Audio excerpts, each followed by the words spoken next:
Athena Strand gets justice as former FedEx driver sentenced to death for killing the 7-year-old girl in 2022. Tanner Horner was sentenced to the death penalty after pleading guilty to capital murder for the kidnapping and murder of 7-year-old Athena Strand. On May 5th, 2026, former FedEx driver Tanner Horner was sentenced to death for the kidnapping and murder of 7-year-old Athena Strand, a crime that shook the nation back in November 2022. Horner had already pleaded guilty in April to capital murder and aggravated kidnapping. After a week-long sentencing trial, the jury needed just 3 hours to reach a unanimous decision. Here's what happened. Horner was making a routine delivery to Athena's home in Paradise, Texas, a Barbie meant to be a Christmas gift. Instead of leaving it at the door, he abducted her, strangled her, and dumped her body in a nearby river. During the sentencing trial, jurors heard something truly heartbreaking audio recorded inside the delivery van, capturing Athena's final moments, where she could be heard calling out for her mother. The defense pushed for life in prison, arguing that Horner's mental health struggles and autism diagnosis should be taken into account. The jury disagreed. For Athena's family, the verdict brought a measure of relief, though nothing will ever bring her back. Justice at last for Athena Strand. If you want the full breakdown of this case, check out my previous video. All right, everyone may be seated. Good afternoon. Mr. Presiding Juror, it is my understanding the jury has reached a verdict on both issues. Yes, okay, if you'd hand it please to Deputy King.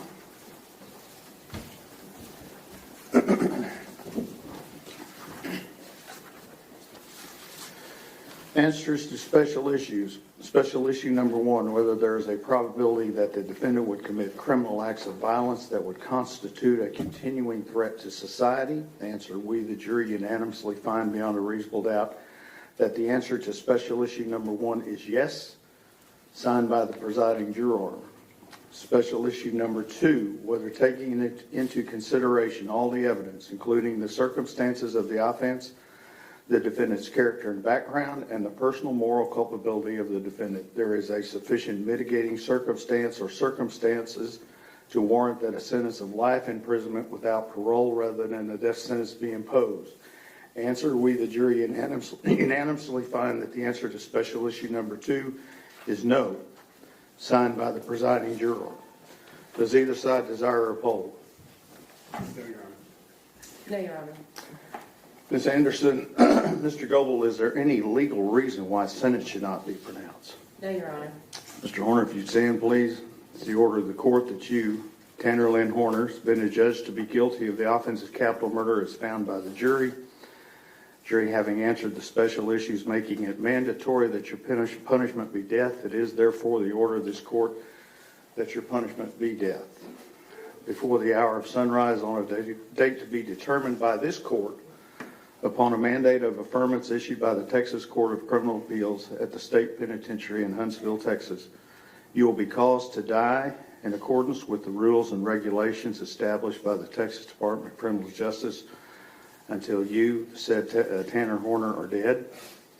Said execution procedure shall be determined and supervised by the Director of the Texas Department of Criminal Justice.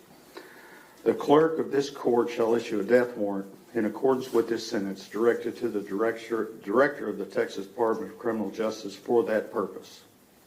Clerk shall deliver such warrant to the Sheriff of this county and to be by him delivered to the Director of the Department of Criminal Justice together with you, and you will remand to the custody of the Tarrant County Jail to await transportation to the Texas Department of Criminal Justice at Huntsville, Texas, and the execution of this sentence.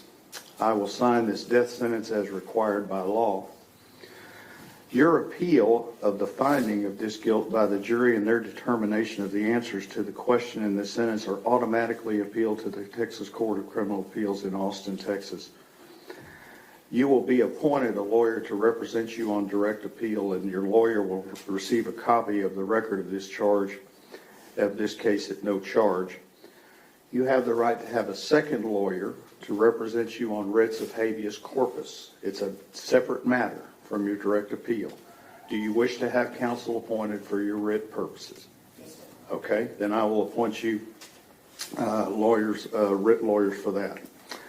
Ms. Anderson, Mr. Goebel, if you will remain on his case pending his decision, and we have all the appellate paperwork filled out, I have received his